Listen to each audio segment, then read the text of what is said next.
Nourish My Soul is proud to present to you another week of Radicle Thursdays, a podcast where young people are lifting the voices of other young people making radical change around the world.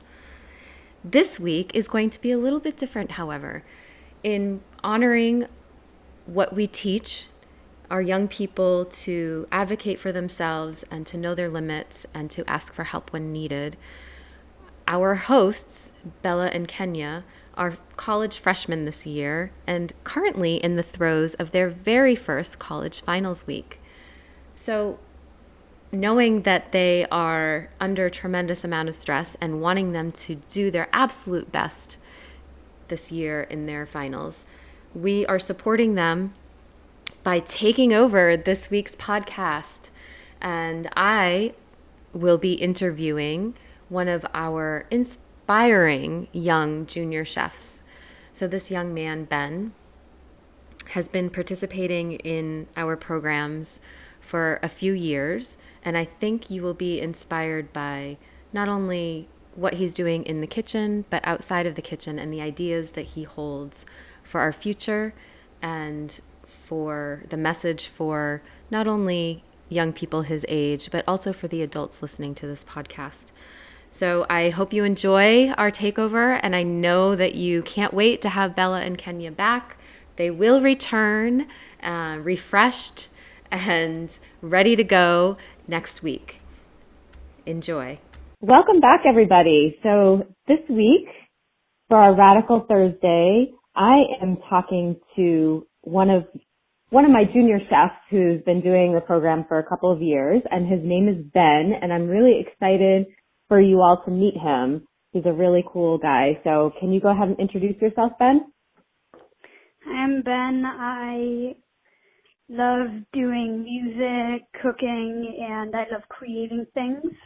I go to school at HMTCA, that stands for Hartford Magnet Trinity College Academy. Awesome. And how old are you? I am 12 years old. Yeah. That blows my mind. I think we started working together when you were 9. Is that right? Yeah, I think so. I think so, yeah. Yeah. Think about that time. A lot has changed. So I know that you are interested in all things creative. Yeah. Junior chef is one of them, but you're also an award-winning inventor and an incredible musician. Once this is all over, I can't wait to go hear you in concert again. Yeah. But I wanted you to share with everyone what got you interested in junior chef in the first place. So what got me interested in junior chef in the first place is probably because both of my parents are very skilled cooks, and I just want to help out more around the kitchen with preparing meals. And that's awesome. So what's your favorite thing to cook? That's a hard question. Either some sort of soup or some sort of stir fry. I don't know. I can't pick something in particular. Yeah, I know. My memory serves me correctly. You are a stir fry master. Yeah. I don't know that I've ever had any of your soup, but I've definitely had some of your stir fries. They've been delicious. Yeah, I've been cooking more stuff over time. Yep. That's good. That's great. So you're keeping up with all your skills. So can you share, a lot of our listeners have never participated in our junior chef program, so they have no idea what it's all about. And so I thought maybe you could share some of the lessons that you've learned in junior chef. So some of the lessons I've learned is most of all, how to be safe in the kitchen, but we also learn how we can help people with using food.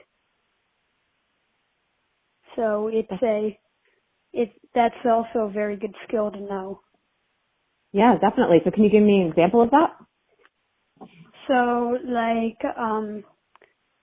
like every year, maybe twice a year out, I can't remember exactly how many times, but we do like community, community like dinners or meals. Mhm. I don't know how to do, Yeah, I guess I they're know meals they're because we fun. don't know. It's not always dinner. We Yeah, did breakfast yeah, and true. Yeah, we yeah. do community meals.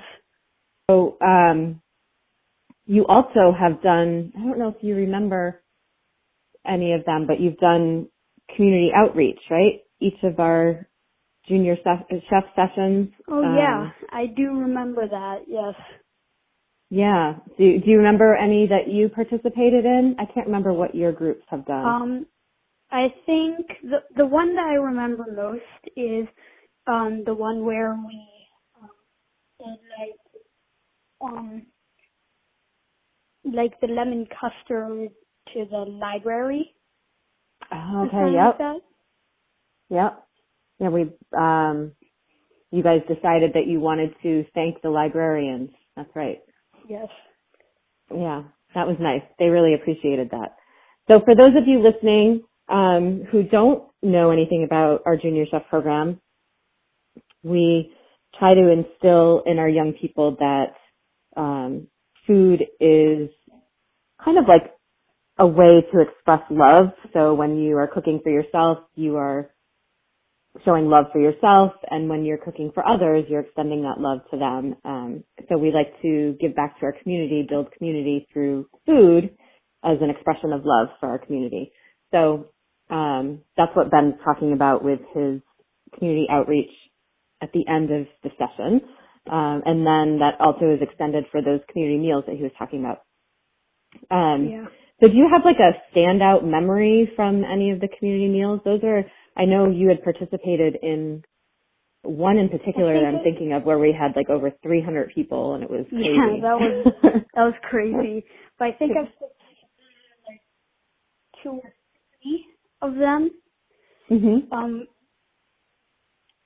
My like memory from it is when I'm talking to one of my friends working at the waffle like stand section, and we're like making waffles and just having a conversation. Yeah. Yeah, we had like what, 5 waffle machines going and you guys were Yeah, having trouble keeping we up with were. us. Yeah, we were using all of them at like the same time. Like we started off with 2, and then more Yeah. people brought more. So then we started using more.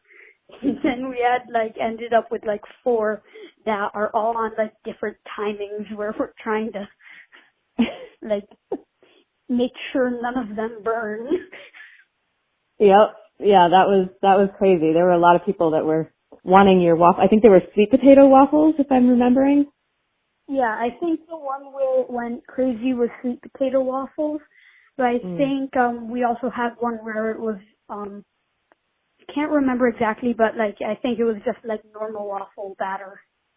Okay. Or something like that. Yep. But sweet potato waffles was when we had 4 working all at the same time. Yeah, that was great. That was great. Yeah, that was fun. And I know, so the reason we made sweet potato waffles was because I don't know if you were there the night before to help prep them, but our local farm, Oxen Hill Farm, had donated cases of sweet potatoes that they. I remember. I wasn't there the night before, but I remember when I got there. There was 3 crates full of sweet potatoes for free. Yeah, Just yeah, we used so many, and then right in the door. yeah, everyone took home a sweet potato. Yeah, that was so generous Sweet potato of them. or And more.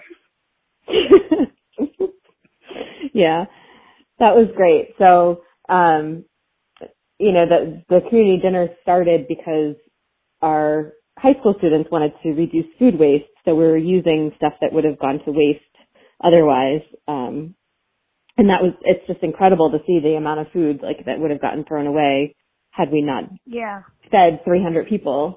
So yeah, that was pretty cool. And then, so seeing all of the people that came together, to help make it happen too.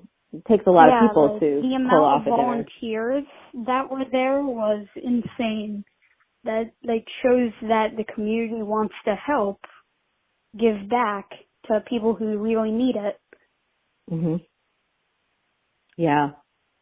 Yeah, it's crazy the amount of people that we have that want to help out with those dinners. Becomes challenging to find jobs for everyone, but it's, definitely a good problem to have. And, I really do miss those dinners. So yeah, that's fun remembering that.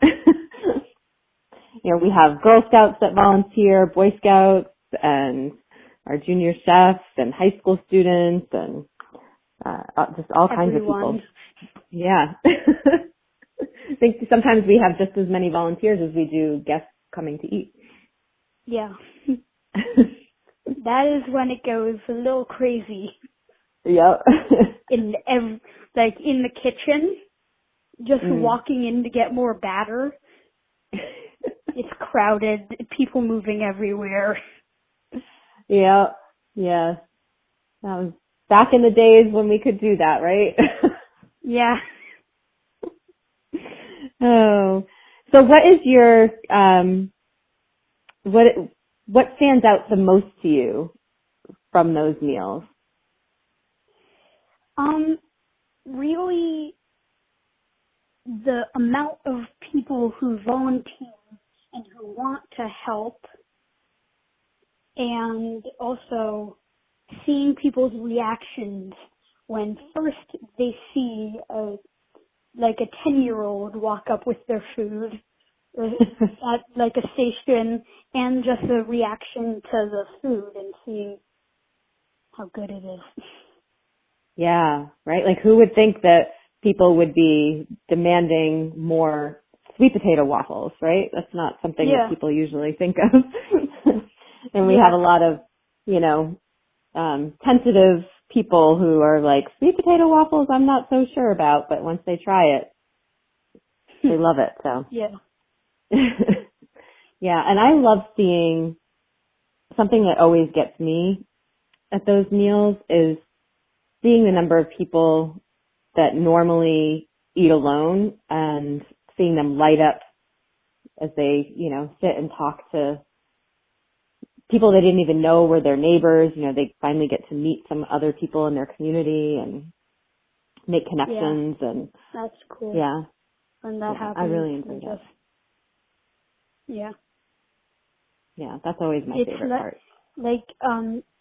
Giving is its own reward in a way. Just. Absolutely. Yeah. Yeah, sometimes I think I feel better being on the giving end. I feel like I get more out of it than the person who I know that a lot of the people, I know a lot of the people that come really need the meal, really need the food, and it does nourish them, but I feel like I get so much more out of it. So you're right. Yeah. So I also, because you are our youngest guest ever on this podcast,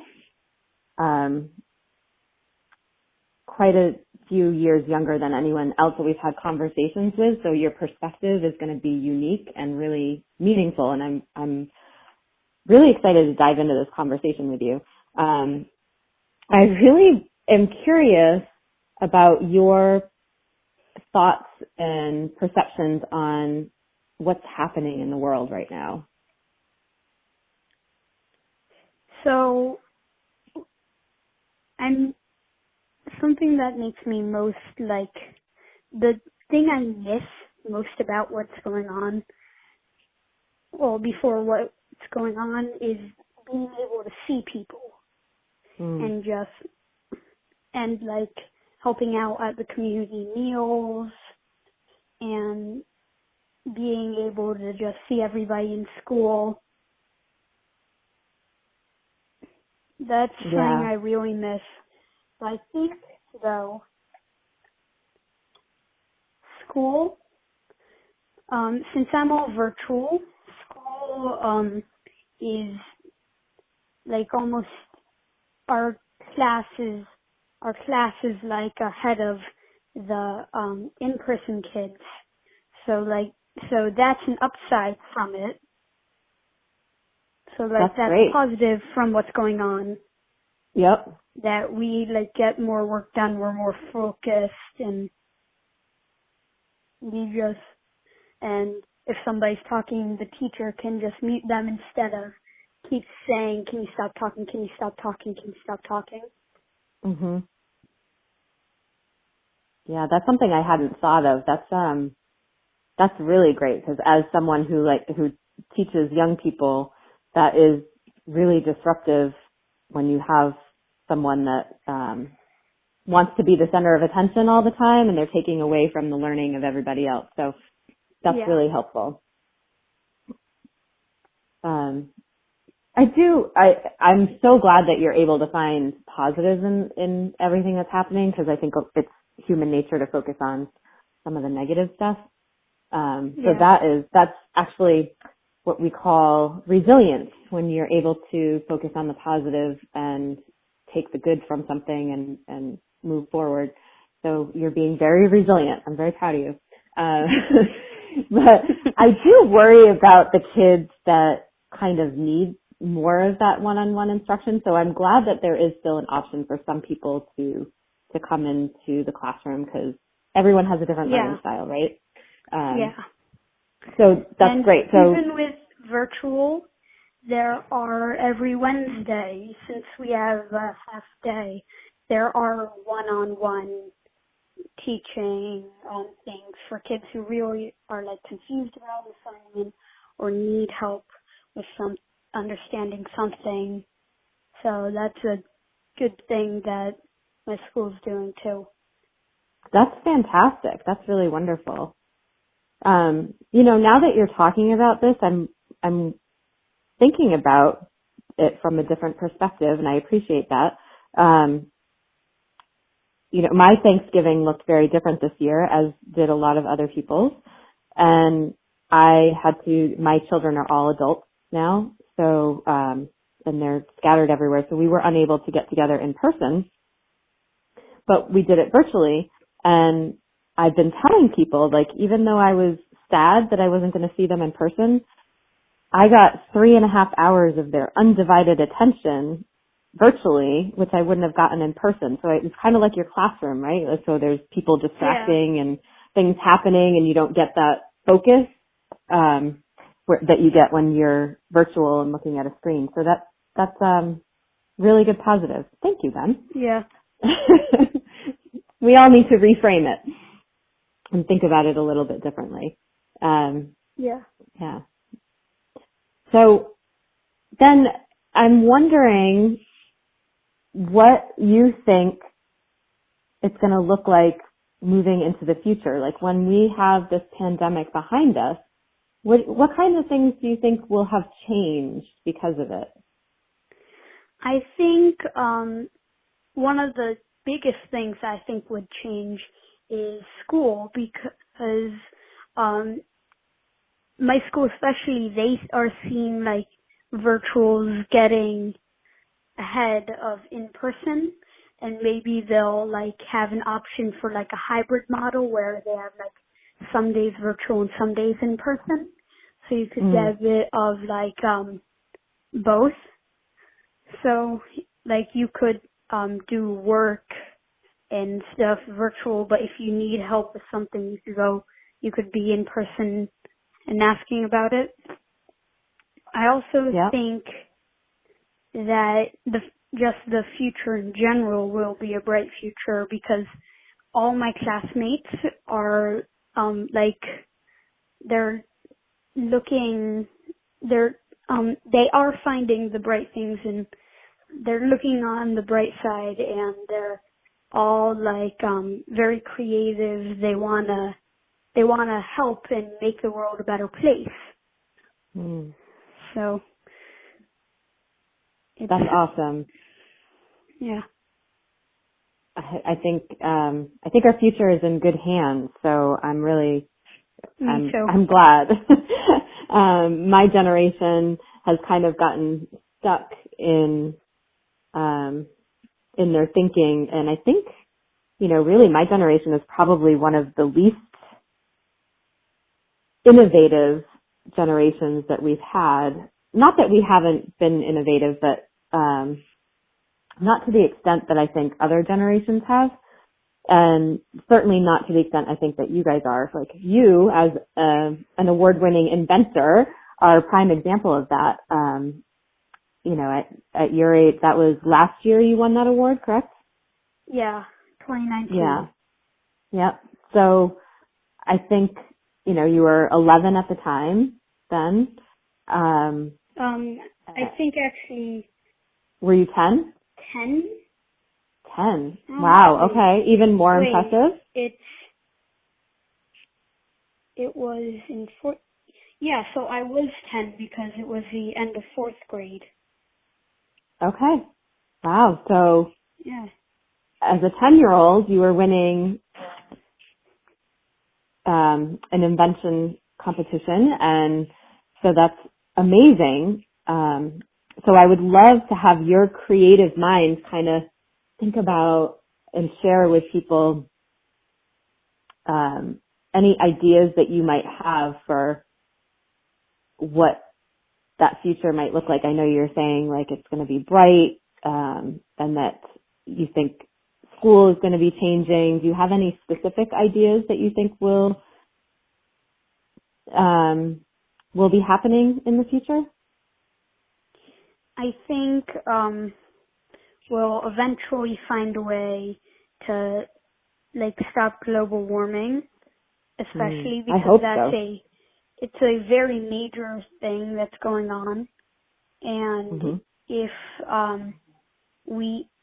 one of the things that would really mostly help it is like stop using gas and like stop like not burning fossil fuels and just a bunch of things like that, like little things that all in the greater picture do a lot of like powerful stuff. I think it's going to take your generation to do an overhaul of our systems, like how we've typically operated over the past 100 years.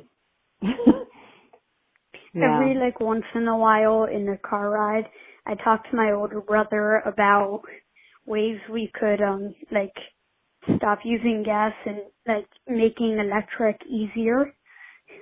And one of the ideas was like solar panels on the road that are strong enough, and then like then somehow get the energy from the solar panels to the car while driving. So it powers the car, but also makes it so you don't stop for like gas and all of that stuff. Yeah. So you could like theoretically drive forever. That would be amazing. Yeah. Hurry up and get on that, all right, Ben? Actually, you could do that.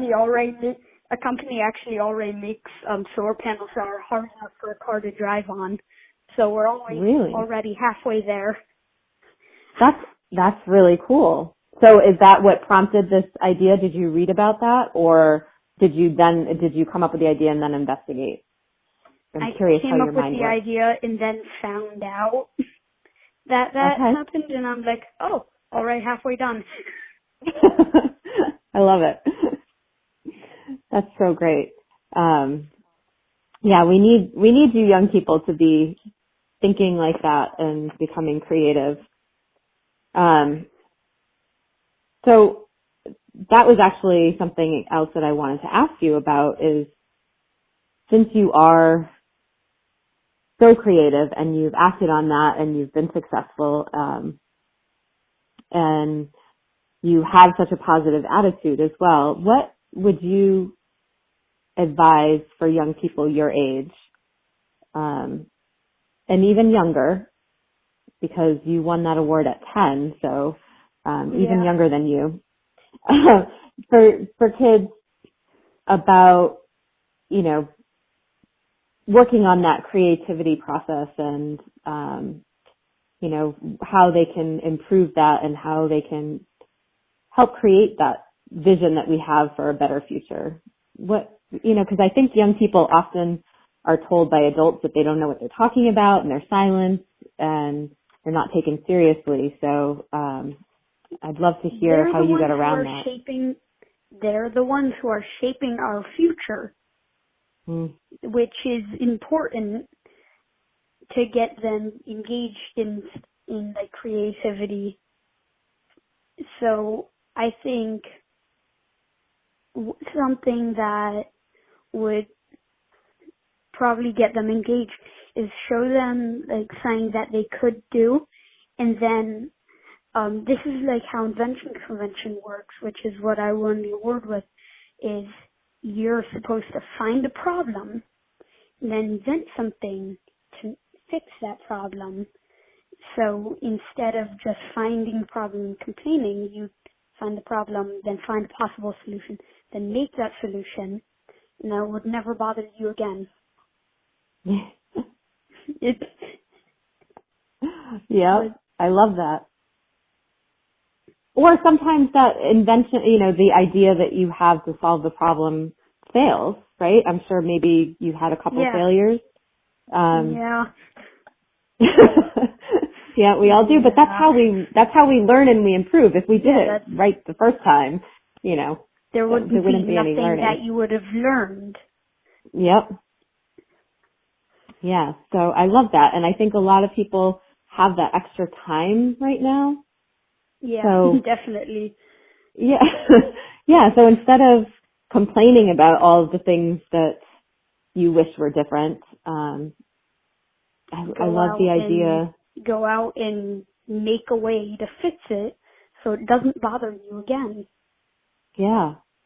And I loved how you mentioned that you were problem solving with your brother, because I think one of the things that really helps me when I'm trying to come up with creative solutions is surrounding myself with other creative people and being able to talk about ideas, and like my idea might trigger something in that person who then offers something else, and then it becomes something that's actually doable. It's like problem solving together.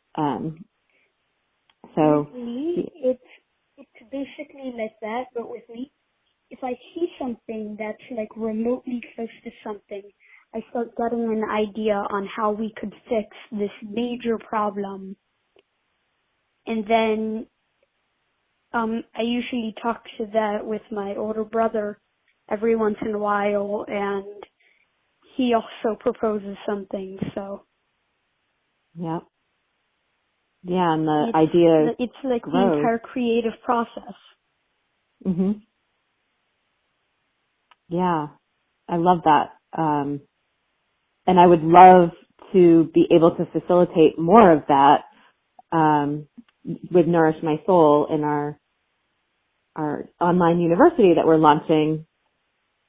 How cool would it be to have a forum where creative geniuses like yourself can, start to propose ideas. Talk to each other. Yeah. Wouldn't that be great? That would be awesome. Yeah, I would love that. I also think it would strike a lot of ideas with stuff that we could do for the future. Yeah, that's great. Thank you for that plug, that addition to our university. I think that's going to be huge. I think that'll be probably even more popular than some of the classes that we offer, because I think sometimes just having casual conversations or generating ideas and problem solving together can actually be more valuable for learning than having someone just stand in front of you and teach you material. Don't you agree? Yeah, definitely. Yeah. So that's fabulous. I love that. All right. So you have problem solved for all the young people in the world. And some of our listeners for this podcast are adults. So I would love to hear a 12-year-old's message to the adults that are listening, if there's anything that you think would be valuable for them to hear from you. Okay. I think one of the biggest ones is be creative is one of the biggest.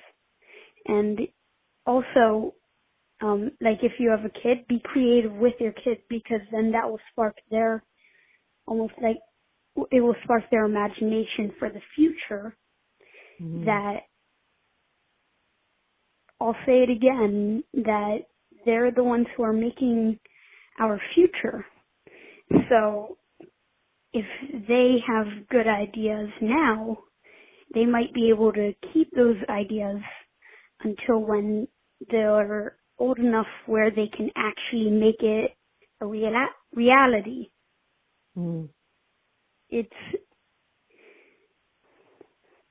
It's important to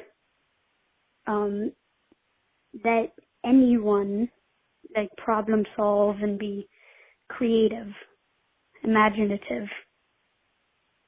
Yeah. I agree. I think that's wonderful. Instead of adults,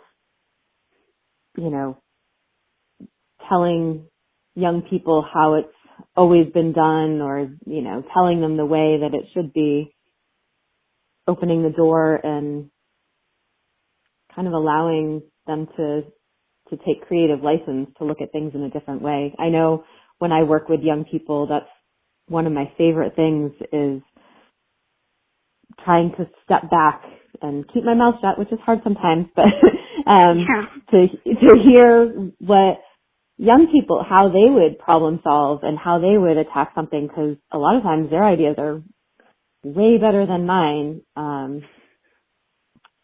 So, and I do offer some wisdom once in a while when I know that there's an obstacle that they might not be aware of, but.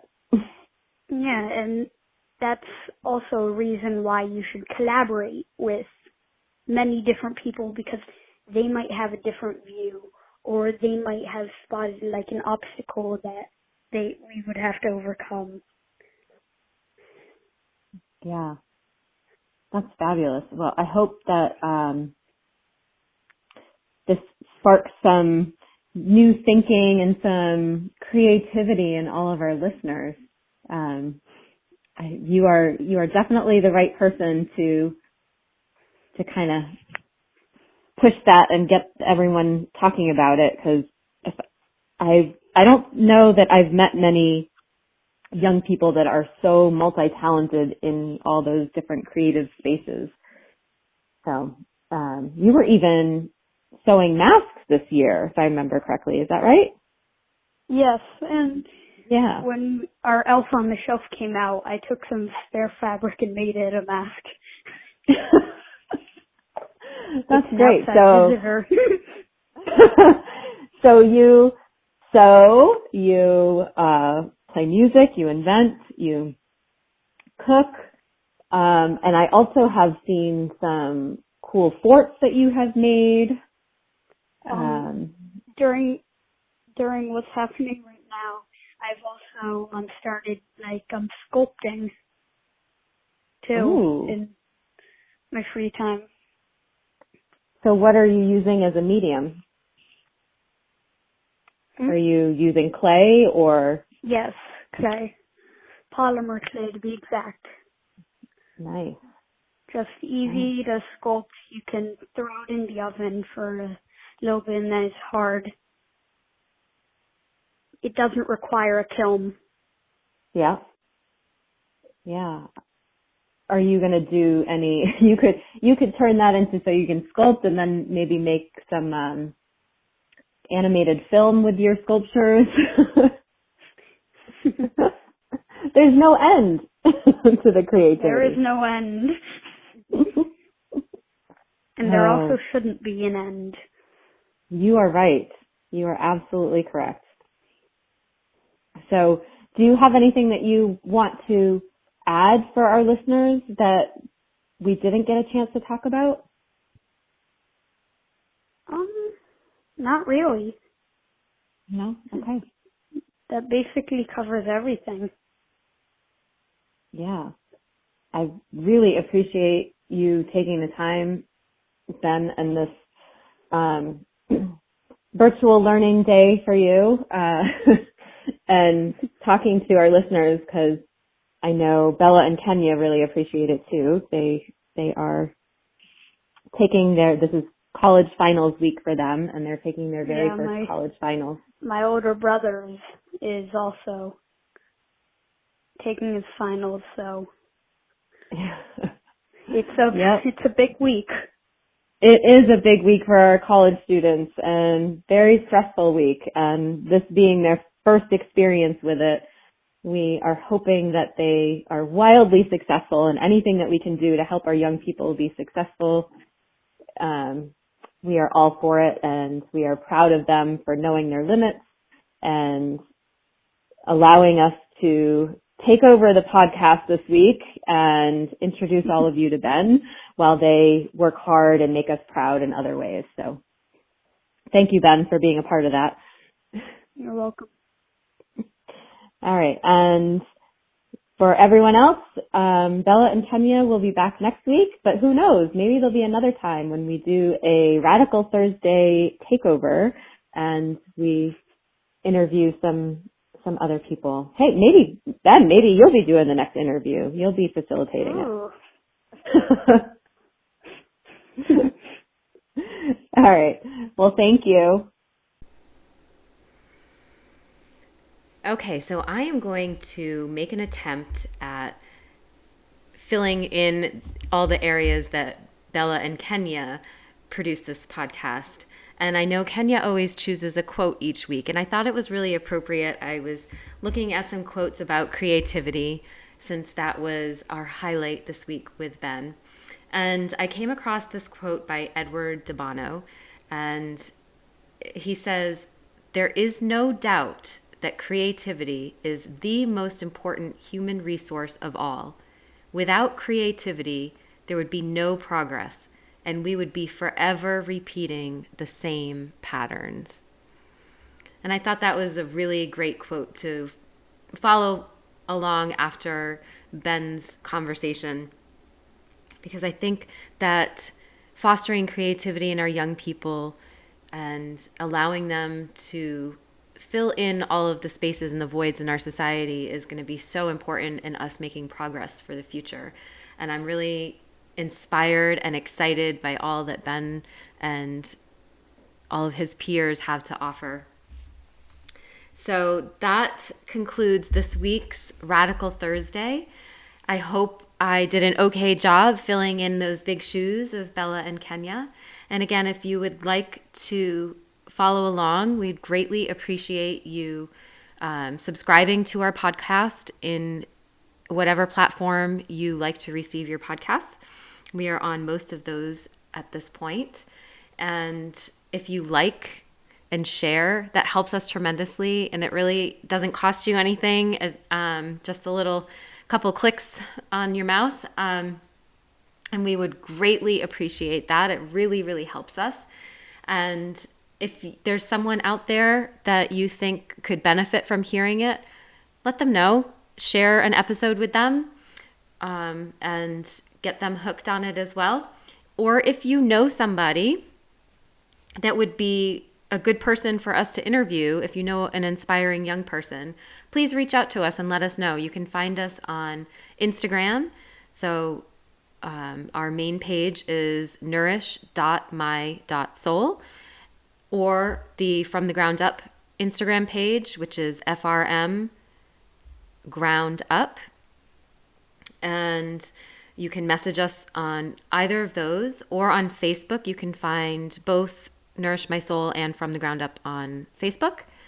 Or you can email me directly at Alicia, Alicia, at nourishmysoul.org. We'd love to hear from you. We love getting ideas for inspiring young people to have on the show. And I hope you guys are all doing well and hanging in there this holiday season. And Bella and Kenya will be back with you next week. Talk to you soon.